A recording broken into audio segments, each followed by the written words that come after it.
Welcome to The Joyful Life, the podcast for finding true happiness in every aspect of your life through spiritual, physical, emotional, and mental health. I'm your host, Anthony LaJoy, and thanks for joining us for another episode of exploration into personal success. All right, everybody, welcome to another episode of The Joyful Life podcast. This week we have a guy who definitely lives the joyful lifestyle. And in case you're wondering, anybody who thinks my hair is super fly, it's because he cuts it. This is my barber. This is Jorgie the Barber. Jorgie, my man, welcome to the podcast. Thank you, brother. Thanks for having me. Not a problem. I'm glad to have you on. It's we've talked about getting you on here, but it hasn't happened up until now. So. Yep. Right timing. That's sweet, man. Well, I'm glad we could get you on because you have some pretty cool stories, and we've talked about a lot of this stuff in the barber chair. Hell, I mean, we probably hung out for hours. Yep.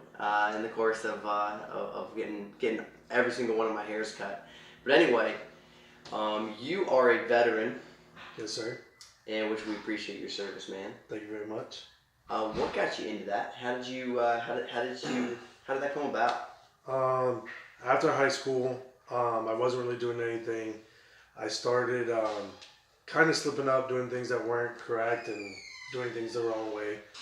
My mom decided to tell me, hey, why don't you go to the military? So I ended up joining the Army, joined the infantry, which was a big eye-awakener to what real life was. And then proceeded on to go to the 101st Airborne Division, where I deployed twice to Iraq, did 2 deployments for a year apiece, and then got out and ended up doing National Guard for about 2 years. And then that's about it, man. Nice. Well, that's a familiar story. I won't mention any names, but I'm related to some people with a similar story as that. Who am I kidding? I've heard that my mom has said some very similar things as that to a couple of my brothers. Hey, why don't you go to the military? That might be a good move for you. Definitely. So, no, that's good, man. When you got out, though, you were kind of a changed person in a way because you had seen what what real life is. You saw what discipline is. You saw what hard work is. You learned a lot of that stuff, I imagine, in the military. Yes, sir. And man, you don't even call me sir. Look at this. He's clicking back into to military days. But I like it. It's cool. I kind of like being called sir. But so after you got out, though, what was like a big thing you took from there? You said, you know what, I need to keep this going. I need to keep it on into my personal life. So when I first got out, it was real difficult trying to transition from the military to civilian life because military life really doesn't translate directly into civilian life in the sense that people don't know what being on time means. They don't know what, somebody tells you to do something, you just got to go do it. You can't argue. You can't say no. Yeah. So civilian life to me was a little difficult. So originally I ended up applying for the police academy at HCC. I went through the police academy and then got through that, went through some hiring, different hiring issues and different hiring, different things with different departments, and then decided that was not really the career path that I wanted to go to from the aspect that as a child I thought police officers were the guy that would go shoot baskets with kids and they would go do certain things. Realizing going through the police academy that their job is a heck of a lot more than just that. It's a lot of basically almost like being in the military again, not military, but being like in Iraq again, where you don't trust the person you're going up to the window of. You don't, you can't take face value for what somebody's telling you. And so all of that, and then having 2 children was like, oh my God, this is insane. I can't do this with them risking the fact that I can't come home, which was one of the reasons why I got out of the military. Mm-hmm. So then from there, I ended up opening a moving company, which was named Frontline Moving, where I hired on ex-military / college kids that had the same, we had uniforms, and I basically made them act like if they were in the military so that they would understand the concepts of work ethic and all those kinds of things. We did pretty well. Um, and then the VA came to me and was saying, "Hey, your neck and back is too bad. You can't be doing this anymore. You can't be moving. You can't be on the back of a move truck." So I ended up getting rid of the business, and then that's what led me into my career that I'm in now. Yeah. Well, I'm glad the VA came to you and said that. Otherwise, I wouldn't be able to get such good haircuts.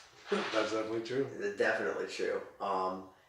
And I think maybe now your quality of life is actually better because you're able to spend more time with your family now, and that's something that's always impressed me with you is that family is very important to you.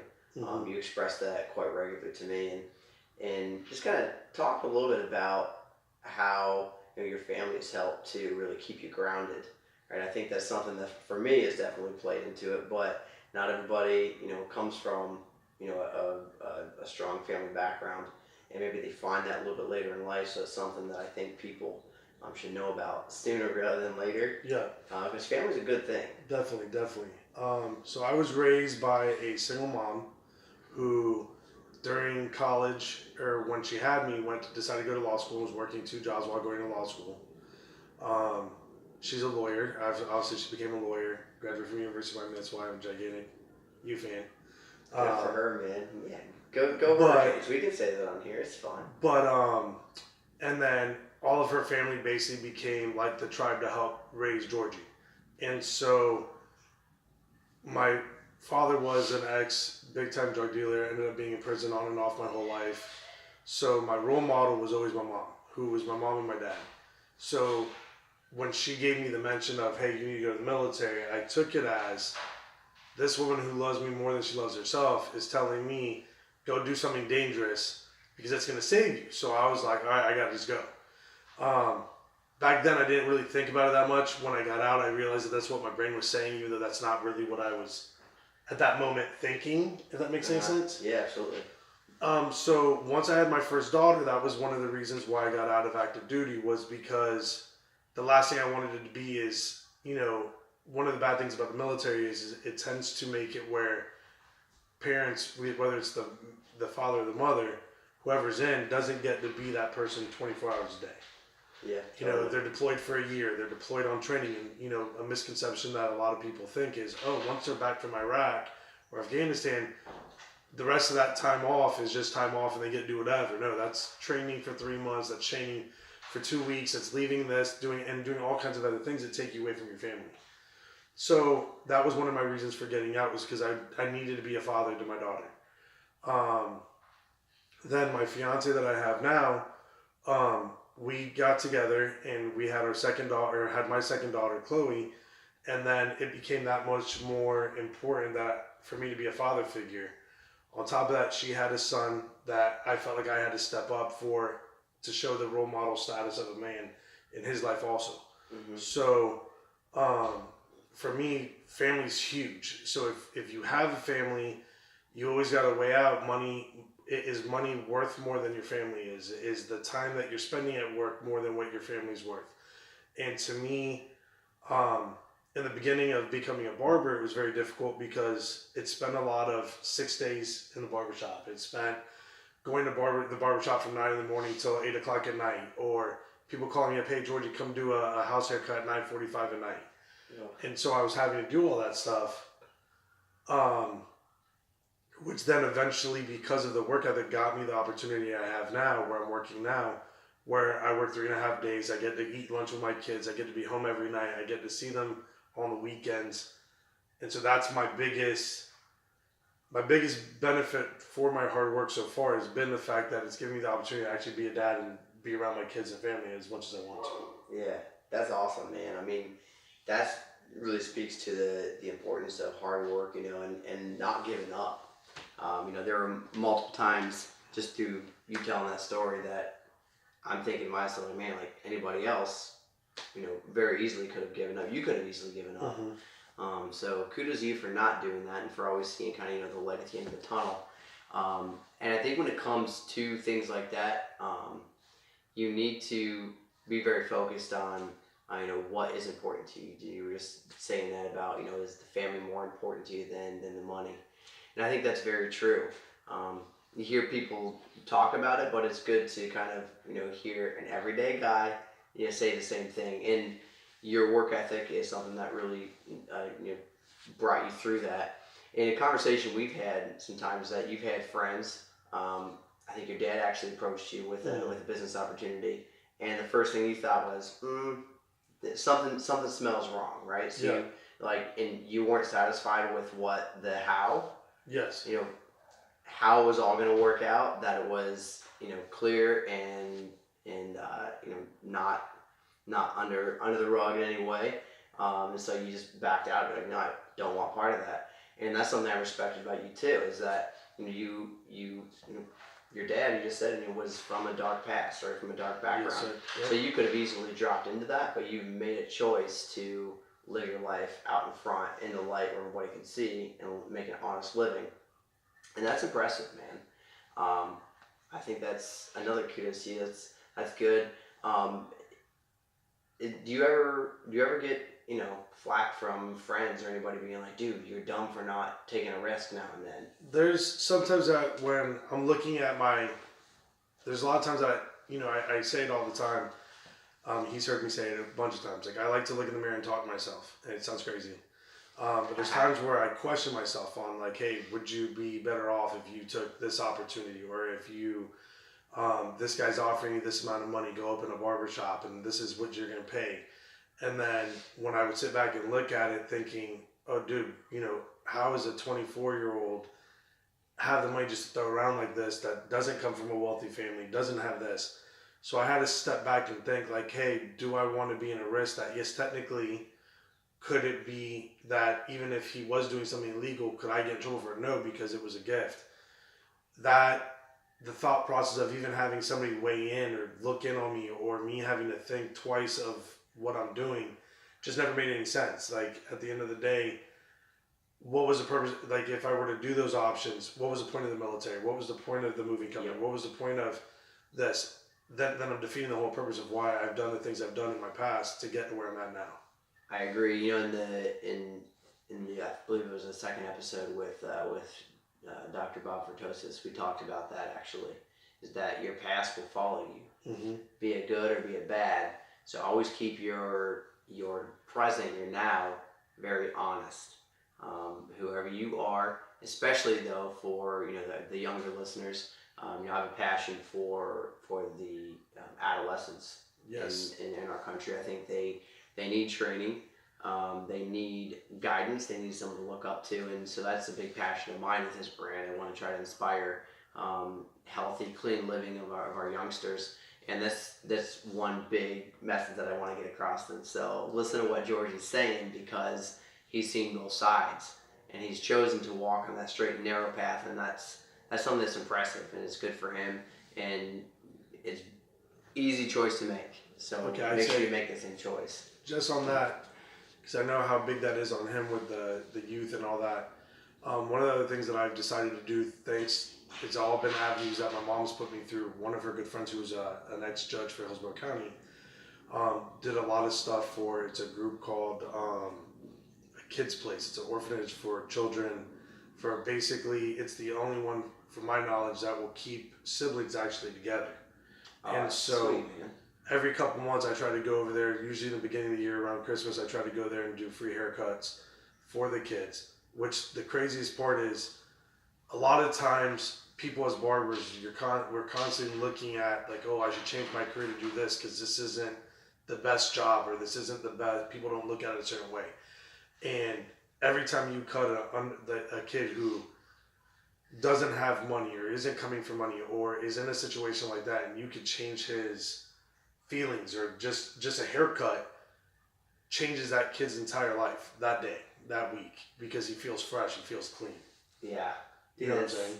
Yeah, I totally agree with you. You always got to pay it forward, right? Yep, definitely. I talk about that a lot, and it's very important. Pay for pay for the order behind you. I've mentioned that before. He's done it at the barber shop at last, I think 9 haircuts, which was pretty cool. That was pretty cool. That was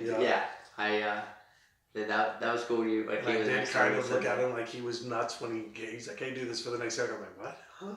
And it actually worked for 9 haircuts. Dude, people care. They just, you know what the thing is I've noticed with that? Is you start that chain reaction and then people go, oh man, yeah, like I should do this more often. It's not that people don't, or can't afford it or don't want to do it. They just don't think about it. Yeah, they just don't think about it. So I think when someone else does it and it gets that process started, and they're like, yeah, this is great. So people want to help. Definitely. But they don't think about ways they can help. And, it's funny because we all go home and, well, not all, but many of us, especially those of us with entrepreneurial minds, we go home, we sit and we say, man, how can I make money? How can I make money? I could sell this, I could sell that, I could do this and this and this. And you come up with all these thoughts. You put all these thoughts on a whiteboard, on a piece of paper or what have you. But how often does anybody go home and say, how could I help somebody tomorrow? How can I help someone with my day? When you wake up in the morning, do you ask yourself, like, what can I do to make someone's day better? I think if we all did that and just did one thing every day, we'd all be much happier. And I try to do that, and it doesn't have to be money. It doesn't have to be paying for the order somebody behind you. Quite honestly, that day, it was the end of the day, I thought, geez, dude, like, you've been selfish today. You haven't done anything. What can you do? So in a way, I was I guess just trying to meet my goal, right, of doing something good that day. But it turned out to be good. Definitely. And a lot of people paid forward after that. So that's awesome. But I forget where I was going with that now. I think you're going with the paying things forward and like you said, it doesn't have to be money.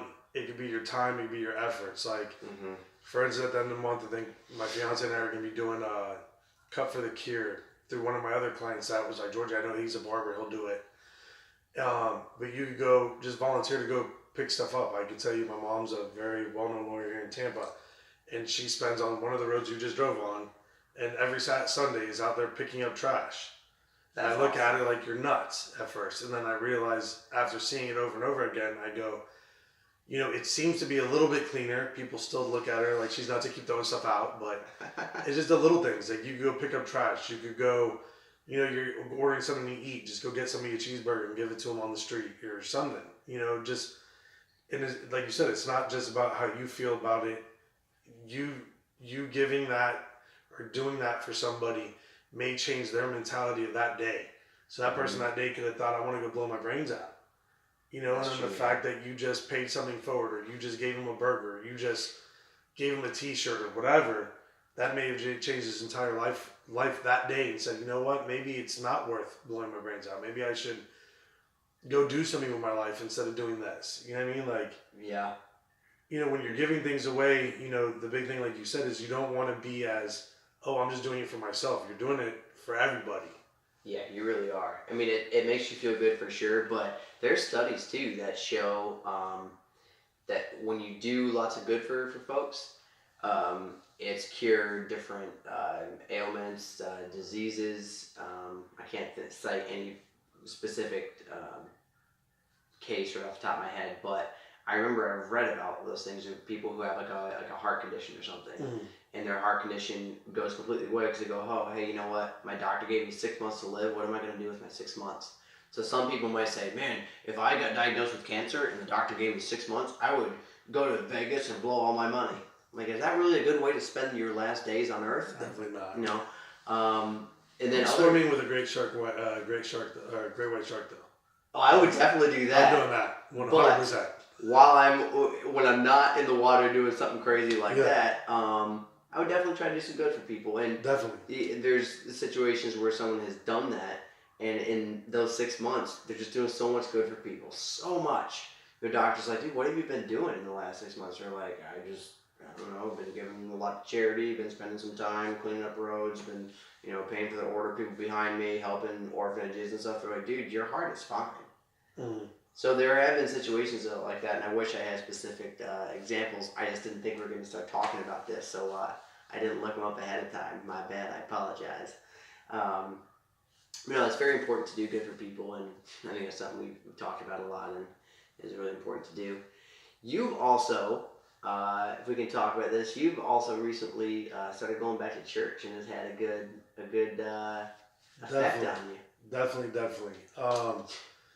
So from hearing this guy over here, hearing from a couple other of my clients, and actually one of my barber associates at work, Edison, showing me the lifestyle of somebody who's a Christian that goes to church, not by just talk, but by actions and the way they live. I've been fighting with PTSD since the day I got out of the military. Very difficult. Give much props to my fiance and my kids for dealing with it when it goes out and whatever. And so the going to the psychiatrist hasn't been really working. So my fiance and I decided that we'd start going to church, and so we go to Grace Family, and it's actually been helping a lot with my temperament and with the way that we interact with each other and how the family interacts. So like, it was crazy because I'd been looking for something to fix my issue, and not one point was I like, oh hey, God's gonna. I didn't have a magical speaking somebody come over in my head and say, hey, you gotta go to church. It was really just from listening to people and watching people that live that lifestyle and be like, man, there's something that I'm missing that they have. And not in a jealousy way. It was just like, I think that's what I'm looking for. And so since we made that move, it's been incredible watching and just seeing it it's kind of almost like the concept of what we were just talking about with somebody with a heart attack, and all of a sudden they start doing nice things and all of a sudden the heart attack goes away. It's kind of the same thing. I'm sitting here trying to find do I work harder? Is that going to make this thing in my head go away? Is, not working as hard, is that going to help go away? And all of a sudden I go to church on a Sunday and I read a little bit of the Bible and I pray, and all of a sudden now I feel like, holy cow, like, it's gone. We're good. Like, Isn't that nuts? Yeah, it's insane. Yeah, and it's different for everybody. Some people go to church and they're boom on that first time back. Like, dude, I walked in and there was this sense of just overwhelming love and compassion, and just I was home. I couldn't explain it. I was home. And then other people just kind of say like, yeah, I went. I didn't hate it. And they go again, yeah, still didn't hate it. And then over time they look back and they see where they've come from, and it's been an amazing journey for them. And so I think you're kind of experiencing almost more of that first one. Yes, definitely. Right? It was definitely. almost like it hit you because you were someone really in need of something, And honestly, that's why I preach spiritual, physical, emotional, mental health every day. And some people say, hey, what if I don't believe in God? What if I'm not, spiritual in that sense at all? I'm like, well, I think you should look into it if you're not at all. But at the very least, I would recommend your spiritual time then just being time to go in some pretty place, go like out in nature, sit there, just be quiet and be like, all of this nature around me, how is it made? How is it created? And start thinking and just think deeper and call that your spiritual time for now. I guarantee you'll find God. Definitely. And that's, if you disagree with me, I'm sorry. This is my podcast, so. Exactly true. No, if you disagree with me, hit me up. I'd love to chat with you about it and get your thoughts on it, because I'm very open to everybody's thoughts, and I like to hear what your opinions are on it as well. So, but no, dude, that's cool. I'm super happy for you and your family to be getting back to that, and that's good stuff. You have a lot of books here on your table. Yes. And History of the 101st Airborne Division. This looks like a pretty good book. Can you see that? Is it a good book? It's a pretty good book. It tells the history of the unit I was deployed with. It's a little more old school from when I was in it, but it's pretty cool, pretty good information. It's one of the most recognizable units in the military. Everybody knows the Screaming Chicken. The Screaming Chicken. You know what? It looks more like an eagle. It is an eagle, but we, as 101st guys, we call it the Screaming At the bottom? Screaming Chicken. Look at that. Yeah. Hey man, looks like a good one. Anyway, where were we? Talking about the faith and that and spiritual, and you're getting set up a home gym here in your house. You're very soon. Yes, we're in the process. It's right now in the mindset, and then I'm working towards it. We're putting up a fence around the house so I could put a shed, so I could put the 4-wheelers and bikes in it. And then what I want to do is I want to build a home gym inside of it, since my older daughter is in travel ball volleyball and she works out really hard, so she wants to be able to work out a little bit more. Heck yeah. My stepson's just got into lacrosse, and so we've been running. If you follow my Instagram, which this guy does, you will see that I very, very struggle, difficult running my 2 miles, but we do it. And so I came up with the idea that if we had the gym at the house, we could incorporate that with our cardio. Yeah. And be able to start actually, helping the kids with weights, which then will get me to be able to lose some weight. And then, so that's what the plan is right now. That's good stuff, man. Growing up, I had a little home gym in my house. Remember, I saved up when I was like, I don't know, 12 or 13 or something. I finally talked my parents into letting me buy a weight set. So I got a little weight bench and the bar and the dumbbells and stuff. And it was for, I don't know, like $150. And that was so much money to me, right? Definitely. I remember those days.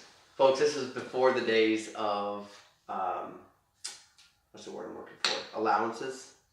Before the days of allowances, my parents didn't pay us allowance, okay? It's like, hey, you like your room? Cool. That's your allowance.